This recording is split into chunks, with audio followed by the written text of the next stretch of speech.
In this episode, I try out Bluetooth control using the Hornby HM7000 app and the TXS sound decoders. Let's see how we get on.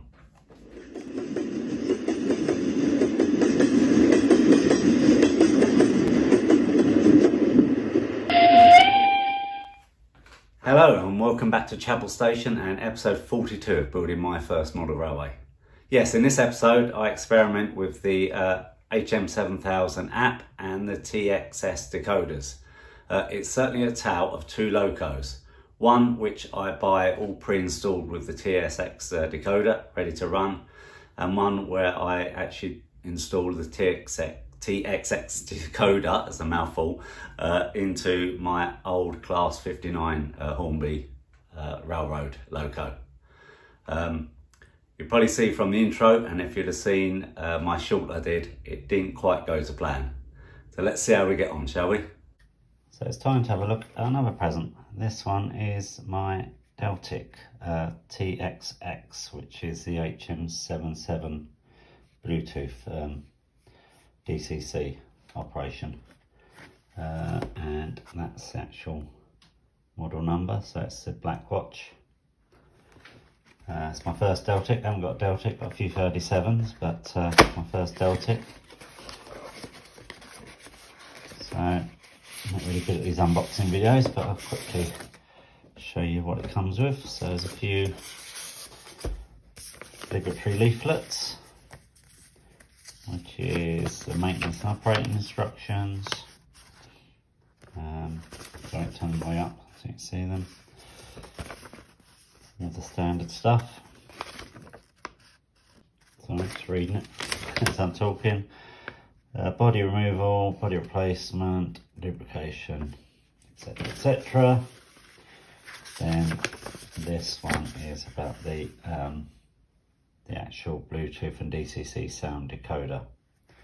So I've downloaded the HM7000 app to my iPad, but I also understand this will run as a normal DC loco, so I might just put it on my layout to start with and just see if it runs okay with my Bachmann EZ DCC controller, and then have a play of the app and see how that works. The good thing about the app is it gives you access to all the sound functions, whereas my Bachmann EZ controller only has 1 to 10, so it's quite limited to operate. So yeah, looking forward to that. So let's see, let's take this out and have a look at it. Sellotape can be really strong when you don't want it to be. Alright. Let's see if I should have prepared the video earlier. Prepared the unboxing, shall I say. Okay. So there it is. Let's see, is there a gap? Yeah, push from the back now. Okay, let's get out of the box then.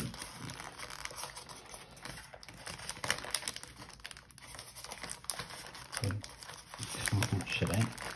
There we go. There it comes. There we go. Right. So there we have it. Yeah, so like I say, it's quite a matte finish, which is quite nice. Not as plasticky as some of the older Lima locos. I like the paint finish on the axles and springs. It's quite heavy actually. It's only heavier than my my Class 37s railroad, so it's quite heavy for a railroad. Some good detail on the roof. Nice painted windows. And there's some etch plates in here as well to go on here. I don't normally put the after fittings on, but bogey detail. Don't like the big D couplings though, if they can be, not sure. Doesn't look like they can be changed either. And then it looks like that's got pickups on all those wheels, and that's got traction tyres on the 2 outside wheels, which with pickups by the looks of it. So yeah, like I say, not exactly the best at the unboxing. I'm sure there are better ones. In fact, Jenny Jenny Kirk, should I say, sorry. Jenny Kirk, she did a good review of this, which I'll put a link in the description. But yeah, it feels like quite a weighty loco. Looks all right from someone with bad eyesight point of view. So let's get it on the layout and see how it runs. There she is on the layout, ready to go. I'll just see if it goes forward and backwards first. Yeah, that's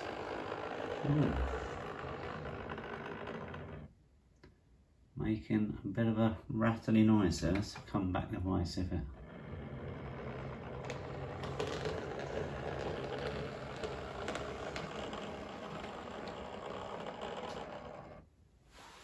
I'm not sure what's making the actual noise.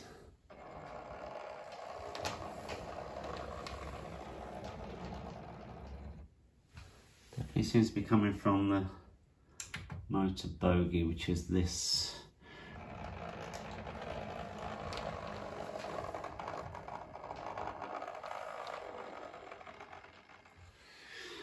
Which is that end.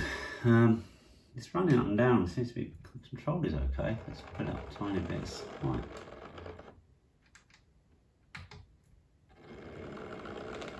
Making a bit of a horrendous noise though. So I think what I'm going to do is do some running in on it, just around the layout. Hopefully make sure it clears around my tunnels and that, 'cause it's quite a long loco. And yeah, do some running in and just see if that frees it up at all. Yeah, it's all the wheels are all on the track. There's definitely some sort of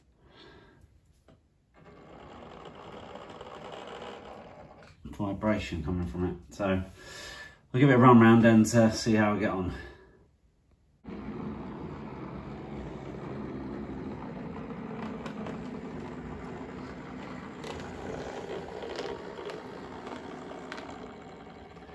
So as you can see and probably hear, it's still making quite a noise. It's been running around now anti-clockwise for about 20 minutes.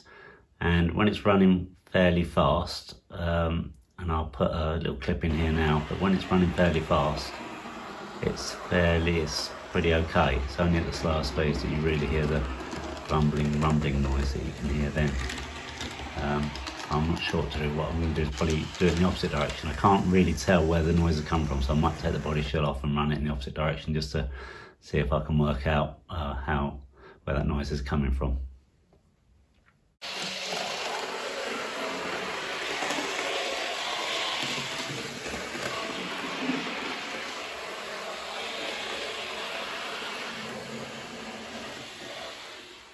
So a little update for you. As you saw, it was running around the layout fine, going around quite smoothly, no problems. When it was going fast, it wasn't making any noise, and then it's all of a sudden just died. It just slowed down and stopped, and now it's not responding to any of my commands. And I'll put another loco on the layout just to check that it's still the actual feed's all fine, and that's works fine. So that's something wrong with it. I'm now not sure if it's the decoder, the motor's given up, or so I might try the app just to see if I can get it to move using the app. If not, I think it's going to have to go back to the retailer.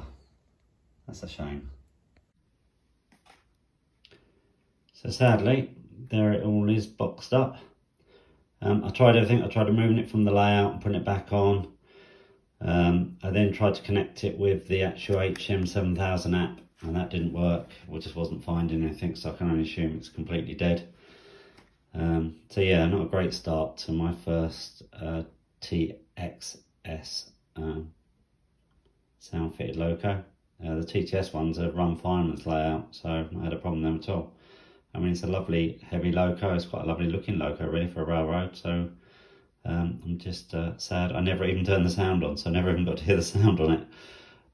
So yeah, so that'll have to go back and hopefully I'll get a replacement. Makes me a bit nervous about fitting the other decoder that I had with the sound to go in my class 59 to run with my Yeoman PA, is it? Wagons. Yeah, so, but I will give that a go just to hopefully disprove that it's nothing to do with my controller or the power to the track or anything, and that it was obviously just a faulty loco to start with. So yeah, fingers crossed. I'll film that and let you know how I got on with that one. So I was so frustrated with the Deltic not working that I've gone ahead and installed the decoder into my class 59. Unfortunately, I didn't film it because it was quite a fiddly process to do. But the chip is on the top there. Number 1's in that top left-hand corner, and that's where the blanking plate was. That came out quite easy, and that pushed in quite easily. There's a lot of spare wire, so over here I've put in the largest speaker box from the choice that you had on the sprig there, because it fitted in, so I just assumed I'd get the best sound from the largest sound box. Then the little speaker just sticks in there. The lid doesn't click in, so I've just put a bit of masking tape, all I had, just to hold the lid on. The speaker itself has a little sticky edge around it, so that pushes into the hole. You can see on all of these ones there's holes that pushes in, but then when you put the lid on, yeah, it just doesn't seem to click in place. And then that's to stay alive, and then they both plug into the side of the decoder. And I've just put a bit of tape ready to hold it in place and stop any other wires touching it. The only thing I'm not sure about is this purple wire on the decoder. It doesn't seem like it's come off. It seems like a spare wire. I'm worried about it sort of floating around, so I might just tape that down. Hopefully it wasn't supposed to be soldered to the decoder, otherwise it could be a right disaster tonight. If anyone knows what that purple wire is for, let me know in the comments, but I'm just gonna tape it out of the way for now so it doesn't touch anything else. I'm not quite sure what it's for. And then hopefully put it on the layout, and I'm not going to run it on my Backman this time. I'm going to try and run it straight from the app, just in case it's something to do with the Backman not being compatible with these TXS chips. So I'll show you how I get on in a moment, hopefully. So I thought you might like to see this. So I've gone into settings, I've logged in on my account. I don't know, it's a lot of reflection, I don't know, it's coming in. Then I've gone into awaiting device link, tap setup network, start scan. That says scanning.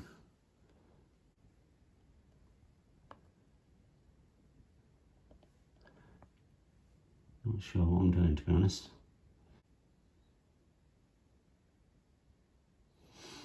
Okay, now I need to update everything. So I'm just going to do that.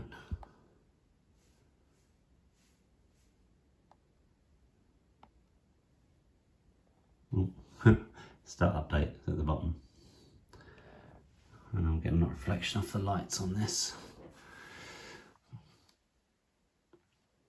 So they're both updating. I'm going to pause the video, so I think this might take a little while, and come back when it's ready. Okay, it's updated and detected the loco, and it's now saying please power cycle by removing loco from track, wait 5 seconds, replace it. So I'm going to do that now. Okay, so far so good. I've taken a photo, actually put the body back on just so I could take a photo. Not the best photo, but at least I can see what it is. I've named it, I've given it address 59, and now I'm on the control page. It's actually, I noticed, better if you turn it that way, because then when you scroll down you can get all the sounds as well. But I'm just going to try and control it and see if it moves to begin with. So let's see, I don't know if you just move the camera a bit so you can see it in the background. You can see it on the wall there. And let's fingers crossed it'll actually move. I don't know how to change direction. Being really thick. Oh, that way. So you go that way and that way. Okay. So let's see what happens. Sorry, if you saw that, there's the arrow that side and that side. Obviously got to learn all the controls, but first thing is to see if it actually works. Yes, it's moving. It has all been running because it ran quite well as a DC. So move back that way. So that's good. Let's see. So sound, I'm going to have to set up. I don't know if class 59 sound is on here. So my next thing is to work out how to import sounds. So I'm going to do that next. So there isn't a class 59 sound profile on there. So I'm now downloading the class 66 because it's fairly similar. It'll do for now for me. So, but that is saying 7 minutes remaining. It started at 19 minutes. So yeah, it's not a quick process to get the sound profiles on. So I should come back when it's loaded. So that's all uploaded. It took about 20 minutes in the end to actually update it, which is like waiting for paint to dry when you're sitting there and really wanting it to work and get on with it, and then you've got to wait 20 minutes. But yeah, it seems to have uploaded all okay, and it's on my screen, and when you can see it's a reflection, but it's yeah, it's all there. So let's fire up the engine, see if we've got sound, I suppose. Let's first start.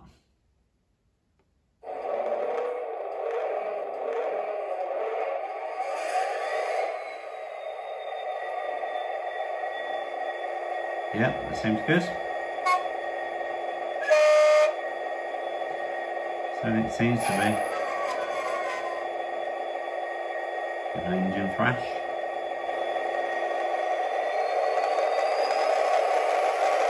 You can see the speakers a bit tinny, a bit distorted. It's quite loud, but it's just, you might have heard it then, it's just almost too powerful for the speaker. I might have to turn the sound down a bit. Anyway, right, let's see if it runs okay. After the disaster of the Deltic, who knows? I don't know which way I'm pointing, but let's just give it a bit of speed control.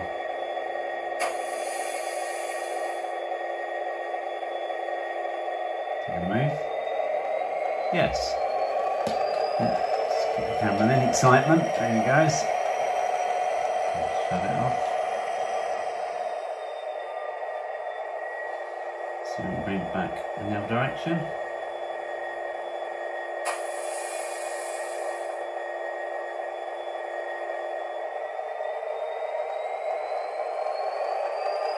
Yeah, so far, so good.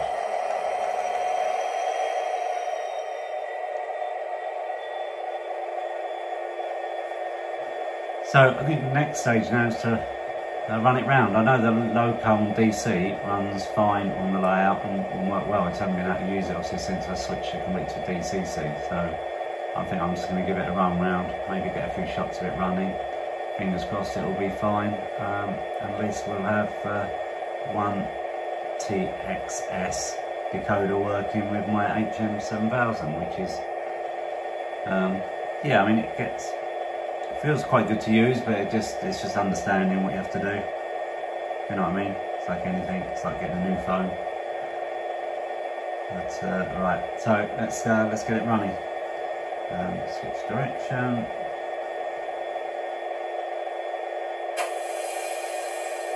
Here we go.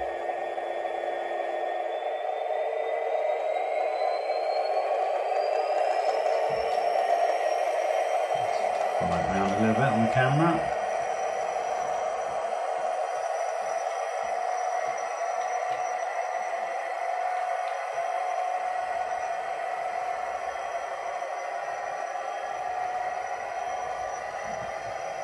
It's looking pretty good.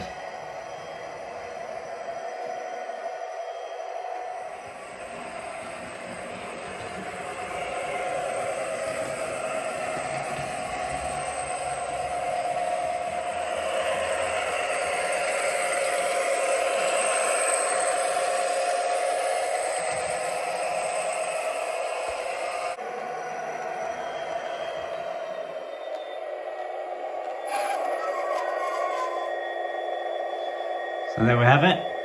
Let's move the camera a little bit. There you go. And let's see what we'll turn the sound off. So quite. There we go. You've got to hear me now. So I'm pleased with that. I've run it around both directions and I've done it on the inside, which is the first radius curves and the outside, which is second radius curves, which for a long loco, obviously it does stick out of it, but it's got around the curves fine. It's got up the A gradients fine. So yeah, pleased with that. It's running, thank God, after the disaster with the Deltic. It's just such a relief to have something running. So it wasn't a complete disaster night. And I've really enjoyed using the HM7000. I'm really getting the hang of it now. There's some really quirks, but what I particularly like about it, and I'll just put it in front of the camera, but what I particularly like about it, I don't know if you can see it, it's bad reflection.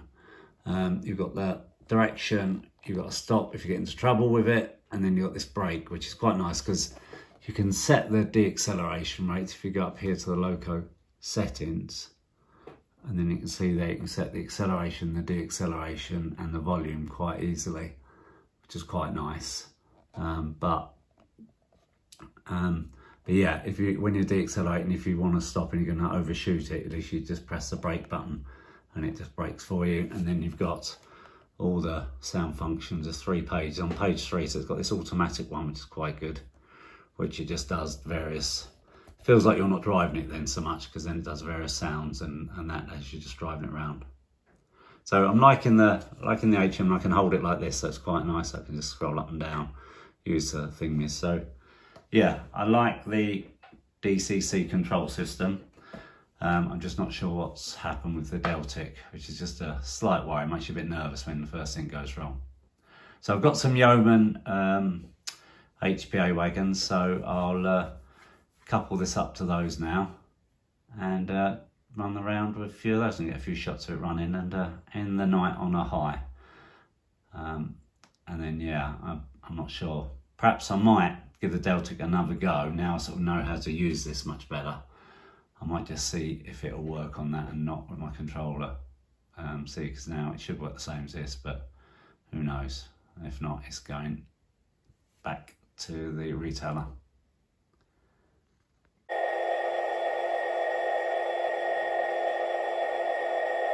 Okay, so I've got my Cars 59 now, coupled up to my Yeoman wagons. So we'll see how it gets on. I'm going to only go down the incline. I think that the wagons are so heavy that it just would struggle pulling them up the incline, so I'm going to just go down. But hopefully other than that, it should do well.